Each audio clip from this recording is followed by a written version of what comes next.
एक कवि थे मैथिली शरण गुप्त, आपने नाम सुना होगा, राष्ट्र कवि का दर्जा उनको दिया जाता है। उनकी बहुत किताबें हैं, शानदार किताबें हैं। सबसे बढ़िया जो किताब है उसका नाम भारत भारती है, और उसमें वो जो अतीत खंड है बताते हैं कि हमारा अतीत किन मामलों में अच्छा रहा, महान रहा। तो उसमें एक बड़ी प्रसिद्ध पंक्ति है, संसार को पहले हमी ने ज्ञान शिक्षा दान की, संसार को पहले हमी ने ज्ञान शिक्षा दान की, आचार की, व्यवहार की, व्यापार की, विज्ञान की। तो मैं जब भी ये पंक्ति पढ़ता हूं मेरा मन करता है कि इसमें किस तरह से दर्शन भी ठूंसूं किसी तरह से, क्योंकि बाकी सब तो उन्होंने बोला, दर्शन का जिक्र नहीं किया, जबकि दर्शन भी हमारा दुनिया का सबसे पुराना दर्शन है। वो बात तो आनी चाहिए। तीसरा कारण बहुत पर्सनल है। पर्सनल ये है कि मेरी वजह से मेरे परिवार में कुछ व्यक्तियों को फिलोसफी पढ़ने का शौक इस बीच में हो गया, जिनमें एक मेरे बड़े भैया अमेरिका में रहते हैं पिछले 15-20 साल से, वो भी शामिल है। तो उनको मैंने पिछले साल एक किताब सजेस्ट की थी, सोफीज वर्ल्ड, जो उन्होंने पढ़ी और बड़ा खुश होकर पढ़ी। और कुछ दिन पहले उन्होंने कहा कि यार विकास, बाकी सब ठीक है, इससे पूरा वेस्टर्न फिलोसफी समझ में आ गई, पर इंडियन फिलोसफी के लिए कोई ऐसा रेफरेंस नहीं मिल पा रहा जो हम पढ़ें, जहां से पढ़ें चीजें आसान रूप में मिले। तो मैंने उनसे कहा, वैसे तो घर की मुर्गी दाल बराबर होती है, लेकिन आप थोड़ा भरोसा कर सके तो मैं खुद ही उस पर शुरू करता हूं। तो एक कारण ये भी है कि इंडियन सही शुरू करते हैं। बहुत सारे ऐसे लोग हैं, क्योंकि पश्चिमी दर्शन पे बहुत सारे रिसोर्सेज मिल जाते हैं, भारतीय पर नहीं मिलते। तो भारतीय दर्शन पे कुछ दिन चर्चा करके उसको समझते हैं, फिर हम पश्चिम की ओर बढ़ेंगे। देखिए, भारतीय दर्शन को समझने का मतलब क्या है, आज हम दो बातों पर गौर करेंगे। आज एक इंट्रोडक्शन रखेंगे भारतीय दर्शन का, तो उसमें दो बातों पर गौर कर सकते हैं। एक गौर तो ये कर सकते हैं कि पूरी इंडियन फिलोसफी कैसे कैसे डेवलप हुई, एक उसका हिस्टोरिकल पर्सपेक्टिव क्या है, इसका ऐतिहासिक अनुक्रम क्या है, या हिस्टोरिकल पर्सपेक्टिव क्या है। हमारी टीम ने कुछ कमेंट्स भेजे, कहा कि कुछ लोग ऐसे हैं जो हिंदी सुनते हैं लेकिन पढ़ नहीं पाते, तो आप बोर्ड पे थोड़ा सा अंग्रेजी में ज़्यादा लिखेंगे तो उनको समझ में आ जाएगा। तो भाई ये जो लिखा है इसको देवनागरी में भारतीय दर्शन कहते हैं, इंडियन फिलोसफी समझ लीजिए, ठीक है। एक तो देखेंगे उसका हिस्टोरिकल पर्सपेक्टिव, वेद से शुरू होकर क्यों ना हम ओशो रजनीश तक ही समझ लें, कैसे कैसे डेवलपमेंट्स हुई, कब क्या हुआ, किसने क्या किया, ताकि एक फ्रेम बन जाए, एक क्लासिफिकेशन आपके दिमाग में ठीक से सेट हो जाए कि भारतीय दर्शन का मतलब क्या होता है, कहां से कहां तक होता है। फिर देखेंगे कि इंडियन फिलोसफी में क्या कुछ ऐसे कॉमन फीचर्स हैं जो आमतौर पर सभी दार्शनिकों में नजर आ जाते हैं, या सब में ना भी हैं तो 80% 90% में नजर आ जाते हैं, जिससे आपको टेंडेंसी समझ में आ जाए कि भारतीय दर्शन का सामान्य जो मिजाज है वो क्या है, सामान्यतः वो किस तरह से चीजों को देखने का आदी रहा है। अगर मैं आपसे पूछूं कि आप किस दर्शन को मानते हैं, शायद आप बता नहीं पाएंगे, क्योंकि आप किसी को एग्जैक्टली मानते नहीं। पर आश्चर्य की बात है कि जितनी आपकी दार्शनिक मान्यताएं हैं वो सारी की सारी भारतीय दर्शन में हैं। जैसे आपको अपना दर्शन नहीं पता, पर आपको ये पता है कि मृत्यु के बाद पुनर्जन्म होता है। आप में से अधिकांश की राय में ऐसा होता होगा। तो पुनर्जन्म भी तो दर्शन है ना, दार्शनिक धारणा है। आप में से लगभग सब ये मानते होंगे कि हमारे शरीर के भीतर एक आत्मा नाम का द्रव्य है, वस्तु है, या कुछ है, आत्मा है। अभी आत्मा भी तो दर्शन की धारणा हुई ना, कहां से आ रही है। कभी आपने सुना होगा कि ईश्वर की मर्जी के बिना संसार में पत्ता भी नहीं हिलता है, ये भी एक दर्शन का नाम है, इसको पैंथीज्म, सर्वेश्वरवाद कहते हैं। ये भी एक दर्शन ही तो है। कभी आपसे गलती से किसी को चोट लगती होगी, आपको लगता होगा कि मेरा इसका फल मुझे मिलेगा, ये कर्म सिद्धांत है, ये भी दर्शन का हिस्सा है।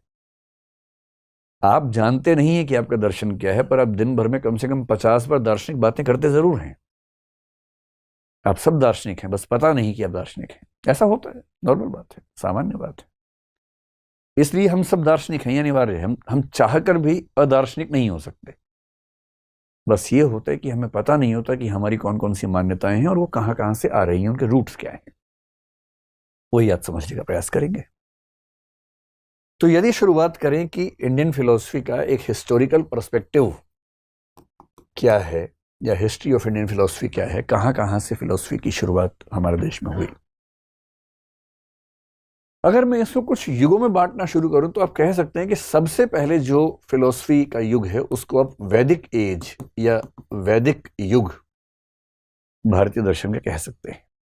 मैं बहुत बोरिंग वाली हिस्ट्री नहीं पढ़ाऊंगा, अब तनाव वाली, हम हिस्ट्री का उतना ही पढ़ेंगे जितना हमें समझना जरूरी है, बहुत बहुत विस्तार में जाने की जरूरत नहीं है। वैदिक उसका एज का मतलब मोटा मोटा क्या है कि एक तो जो वेद हैं, वेद को कुछ लोग VEDA लिख देते हैं, कुछ बहुवचन करने के लिए S भी लगा देते हैं, वेदास कह देते हैं, तो वेद कह लीजिए। और एक शब्द आपने शायद सुना होगा, उपनिषद। मेरी मजबूरी है कि मैं रोमन में लिख रहा हूं, देवनागरी में नहीं लिख रहा हूं, क्योंकि बहुत सारे ऐसे लोग हैं जो हिंदी समझते हैं बस पढ़ नहीं पाते देवनागरी, तो उनको भी बात समझ में आ सके इसलिए ऐसा कर रहे हैं। वेद आपको पता है कि बहुत पुरानी रचनाएं हैं, कुछ लोग बोलते हैं कि 10,000 साल पहले की हैं, कुछ बोलते हैं 5-6 हजार ईसा पूर्व की रचनाएं हैं। जो NCERTs वगैरह में लिखा हुआ है अब तक, हो सकता है कल को धारणाएं बदलें इतिहास लेखन में, लेकिन अब तक जो धारणाएं जनरली मानी जाती हैं, हम ये मान के चलते हैं कि ईसा पूर्व 1500 ईस्वी के आसपास, उसके 200-300 साल पहले 200-300 साल बाद के दौर में आमतौर पर वेदों का जो कलेक्शन हुआ, वेदों की रचना हुई और बाद में कलेक्शन भी हुआ। वेदों को किसने लिखा पता नहीं, ये किसी एक व्यक्ति की रचना हो नहीं सकती है, ये बहुत विराट सोर्सेज हैं। हजारों लोगों ने वनों में रहते हुए तपस्याएं करते हुए इन मंत्रों की रचनाएं की होंगी। न्याय दर्शन कहता है कि वेदों की रचना ईश्वर ने की है, क्योंकि ये मानवीय नहीं हो सकता। मीमांसा दर्शन कहता है कि वेदों की रचना ईश्वर ने भी नहीं की है, वेद अकर्तृक हैं। अकर्तृक का मतलब किसी ने रचना नहीं की है, वेद नैसर्गिक हैं, नित्य हैं, प्राकृतिक हैं। हाँ, ये हो सकता है कि वेदों के ज्ञान को कुछ लोगों ने कंपाइल कर दिया हो, लेकिन वेदों की रचना ईश्वर भी नहीं, क्योंकि मीमांसा दर्शन ईश्वर को मानता नहीं है। क्योंकि वो ईश्वर को मानता नहीं है तो ईश्वर ने रचना की कैसा मान सकता है। तो न्याय दर्शन ईश्वर को मानता है तो वो कहता है ईश्वर ने की है। लेकिन हम ये मान सकते हैं कि बहुत सारे लोगों ने बहुत सदियों तक चीजों को लिखा, इकट्ठा किया गया। वेदों को इकट्ठा जिस व्यक्ति ने किया उसको आमतौर पर हम कहते हैं कि वो वेद व्यास थे। कुछ हिंदी में लिख देता हूं वरना मैं हिंदी लिखने भूल जाऊंगा। तो जो वेद व्यास नाम के ऋषि हुए, वेद व्यास बहुत ही विराट योगदान वाले व्यक्ति माने जाते हैं। हालांकि स्वामी विवेकानंद ने कहा कि वेद व्यास कोई एक व्यक्ति नहीं रहे होंगे, एक समूह या एक परंपरा रही होगी, क्योंकि एक व्यक्ति इतना कैसे कर सकता है। ये वो व्यक्ति हैं जिन्होंने सारे वेदों को कंपाइल किया। ये वो व्यक्ति हैं जिन्होंने 18 पुराणों की रचना की। ये वो व्यक्ति हैं जिन्होंने महाभारत की भी रचना की, और महाभारत का मतलब है गीता की भी रचना की। और ये वो व्यक्ति हैं जिनके बारे में लोग मानते हैं कि यही ऋषि बादरायण भी थे जिन्होंने ब्रह्म सूत्र या वेदांत सूत्र की रचना की, जो वेदांत दर्शन का सबसे मूल एक ग्रंथ है। हालांकि चौथी बात पे डिबेट है, कुछ लोग मानते हैं कि ये दोनों व्यक्ति एक ही व्यक्ति थे। वेद 4 हैं, आपको अच्छे से पता ही है, जिनमें से एक का नाम ऋग्वेद है, एक का नाम सामवेद है, एक का नाम यजुर्वेद है, एक का नाम अथर्ववेद है। वेदों में दर्शन बहुत ज्यादा नहीं है, वेदों का ज्यादा जो मंतव्य है वो मंत्रों से है, जिनसे हम यज्ञ करते हैं, हवन करते हैं, पूजा पाठ करते हैं। दार्शनिक प्रवृत्तियां वेदों के शुरुआती हिस्से में नजर नहीं आती हैं। इसलिए वेदों में शुरू में कुछ कुछ कंफ्यूजन भी है, जैसे ईश्वर को लेकर, ईश्वर एक है या बहुत सारे हैं। तो वेदों में सामान्यतः कई ईश्वर माने गए हैं, सूर्य को भी, वरुण को भी, इंद्र को भी, बहुत सारे ईश्वर हैं। और ये कंफ्यूजन भी दिखता है कि मैं पूजा करूं तो किसकी करूं। एक वाक्य वेदों में बार बार आता है, कस्मै देवाय हविषा विधेम। फिर इस कंफ्यूजन का समाधान क्या निकाला गया कि अरे भाई, सब रास्ते एक ही रास्ते हैं, एकम सद्विप्रा बहुधा वदंती, इसमें ऋग्वेद में कहा गया है। एक ही सत्य है, अलग अलग तरीके से कहा जाता है। अग्नि यमम मातरेश्वान माहु, अग्नि कहो, यम कहो, मातरेश्वान कहो या माहु कहो, सत्य एक ही है, एकम सद विप्रा बहुधा वदंती।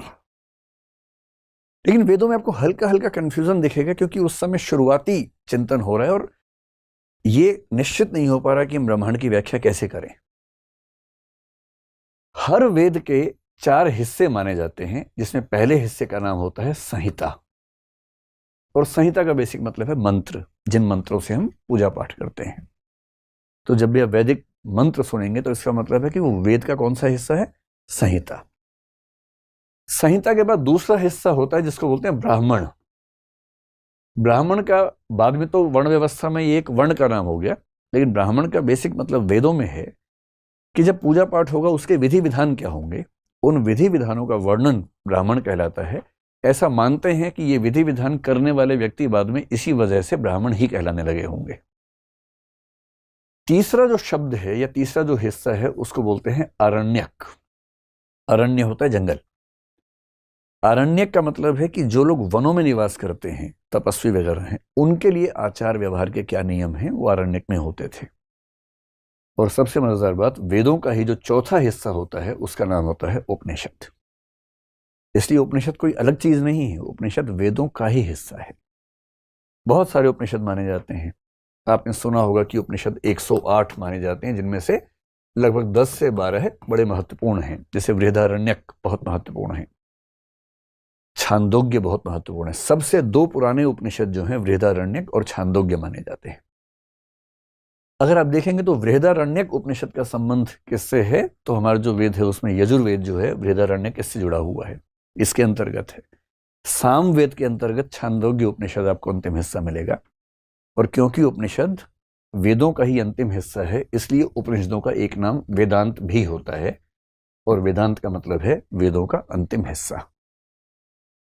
उपनिषद जो है ना वो है फिलॉसफी। शायद इस पूरी दुनिया में उस समय तक वैसी फिलॉसफी को सोच भी नहीं पाया होगा जितनी गहरी फिलॉसफी उपनिषदों में दिखती है, वेदांत में दिखती है। इसलिए अगर आपको समझना हो कि भारतीय दर्शन के शुरुआती स्तर पर दर्शन का सबसे गहरा बिंदु कहां दिखता है, वो क्या है, उपनिषद है। 10-12 उपनिषद बहुत महत्वपूर्ण हैं। और उपनिषदों में लगभग वो सारी धारणाएं जो आप आज मानते हैं आ चुकी थी। आत्मा होती है या नहीं, वेदों में कहीं कहीं हल्का सा कंफ्यूजन दिख सकता है, लेकिन उपनिषदों तक आते आते आत्मा निश्चित हो गई है कि आत्मा नाम की एक संरचना है। फिर एक मोक्ष की धारणा आपने सुनी होगी जिसको लिबरेशन कह देते हैं, मुक्ति कह देते हैं। मोक्ष की धारणा भी उपनिषदों में स्पष्ट हो गई है। कहीं कहीं स्वर्ग का जिक्र आता है, लेकिन भारतीय परंपरा में मोक्ष सबसे ऊंचा आदर्श माना गया, वो उपनिषदों में स्पष्ट हो चुका है। फिर आपने एक पुनर्जन्म यानी कि रीबर्थ नाम की चीज सुनी होगी। और भारत के लगभग सब लोग मानते हैं कि हम मरने के बाद पुनः पैदा होते हैं, और हम जो पैदा हुए हैं उसके पीछे भी हमारा जन्म रहा है। ये जो धारणा है, ये धारणा उपनिषदों में स्थिर हो चुकी है पूरी तरह से। इससे ये सारी की सारी धारणाएं, आत्मा हो, मोक्ष हो या रीबर्थ हो। और आपने एक शब्द सुना होगा ब्रह्म। वेदों में बहुत सारे ईश्वर हैं, लेकिन इस बात का जवाब देना मुश्किल है कि ये अंततः एक पूरा हिरार्की ऑर्डर कैसा है, कौन है परम सत्ता जिसके तहत सारी छोटी सत्ताएं आती हैं।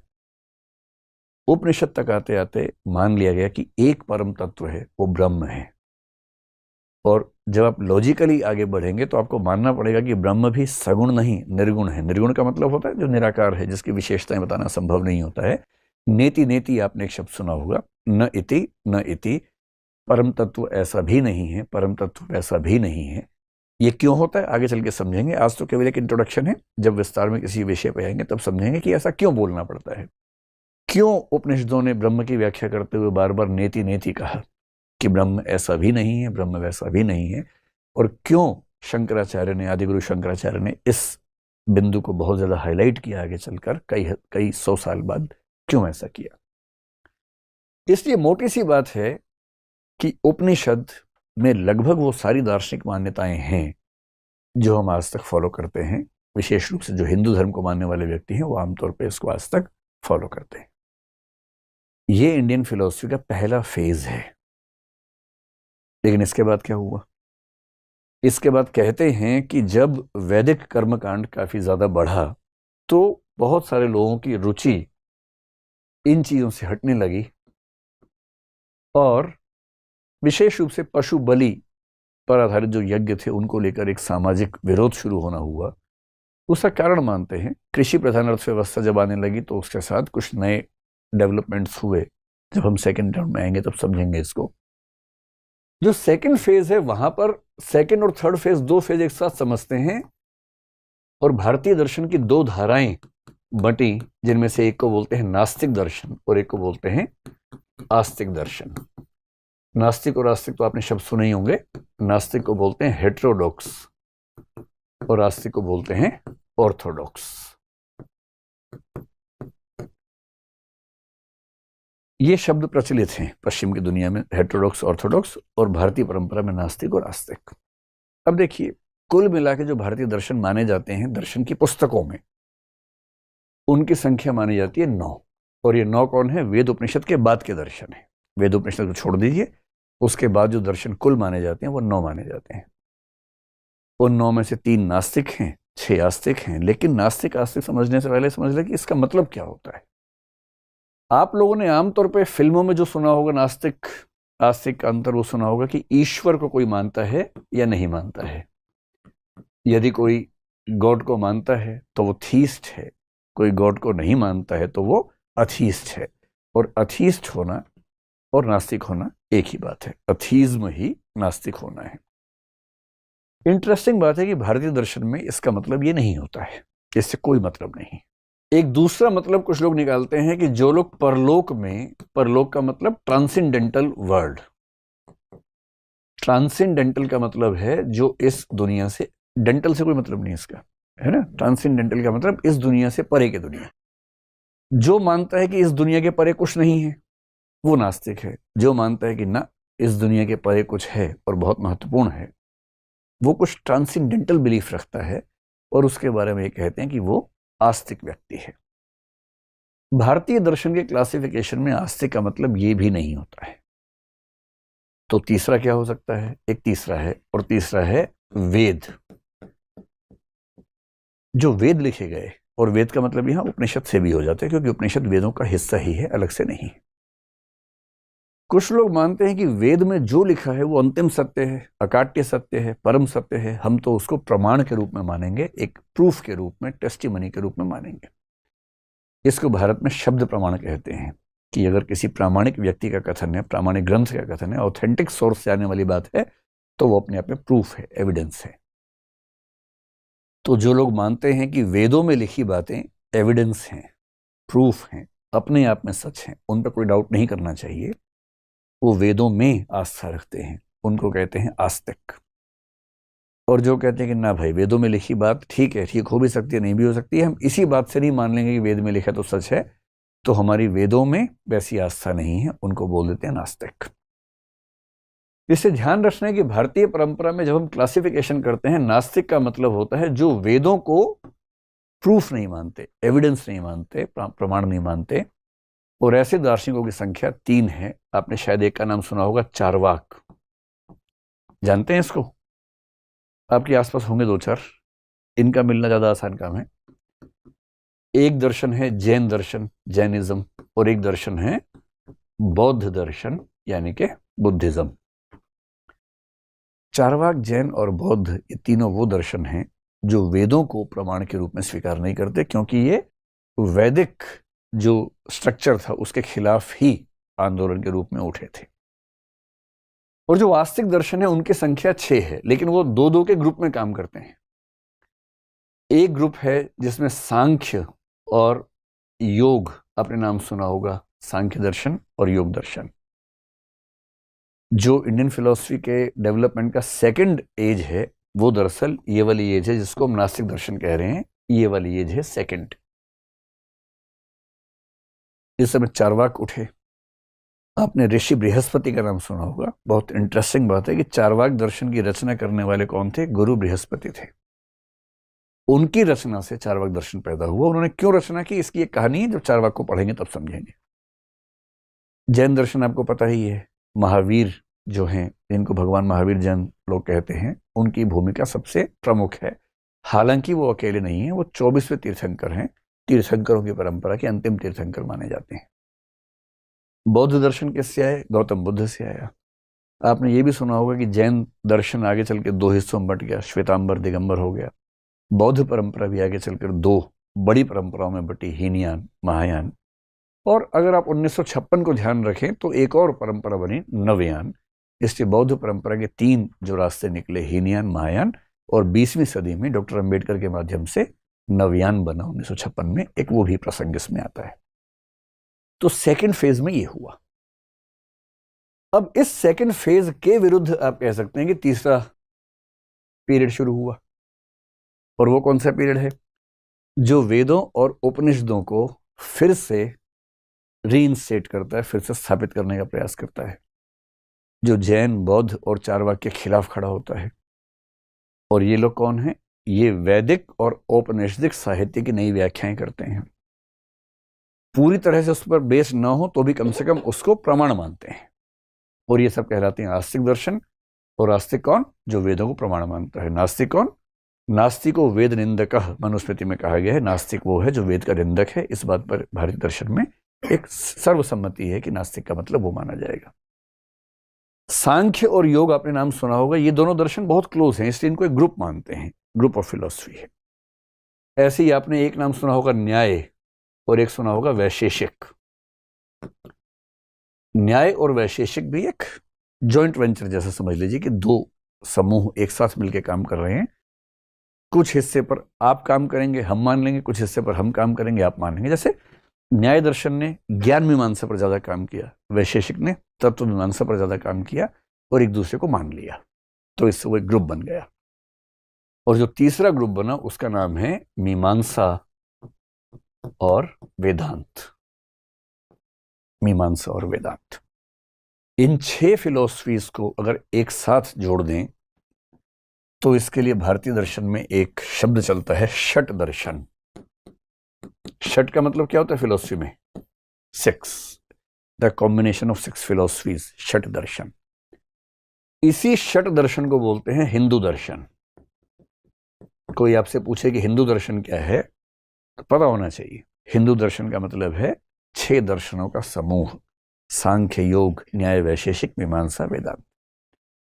इन्हीं 6 दर्शनों के समूह को बोलते हैं सनातन दर्शन। तो जब कोई व्यक्ति कहे कि मैं सनातनी हूं, तो इसका बेसिक मतलब क्या है कि वो इन 6 दर्शनों में कही गई बातों को प्रमाण के रूप में स्वीकार करता है, इनके प्रति आस्था रखता है। तो ध्यान रखिएगा, हिंदू दर्शन, सनातन दर्शन, षट दर्शन एक ही बात है, और इसका मतलब 6 फिलॉसफीज का कॉम्बिनेशन है, ग्रुप है। ये 6 दर्शन कहां से आए? देखिए, वेदों में, उपनिषदों में बातें कही गई थी। उस समय तक लिपि का विकास नहीं हुआ था, तो लोग क्या करते थे? याद रख रख के काम चलाते थे, याद रखना पड़ता था सारा। जब आप याद रख के आगे बढ़ेंगे तो ज्यादा लिखना चाहेंगे या कम लिखना चाहेंगे? कम, ताकि याद रखना आसान रहे।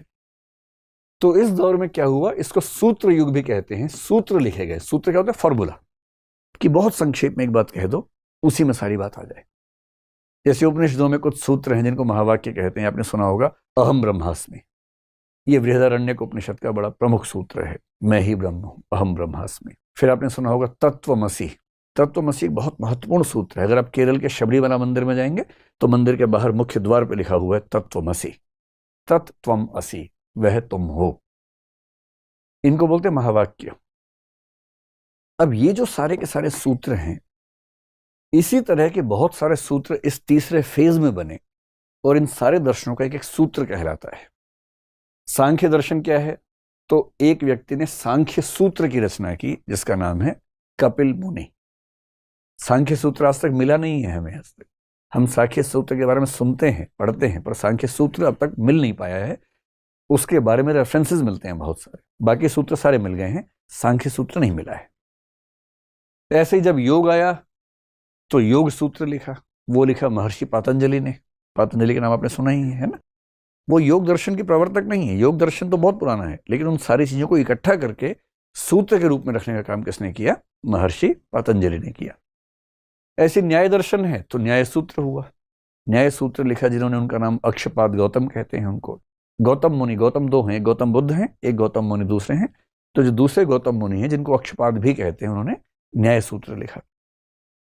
फिर वैशेषिक दर्शन जब हुआ तो वैशेषिक सूत्र लिखा गया।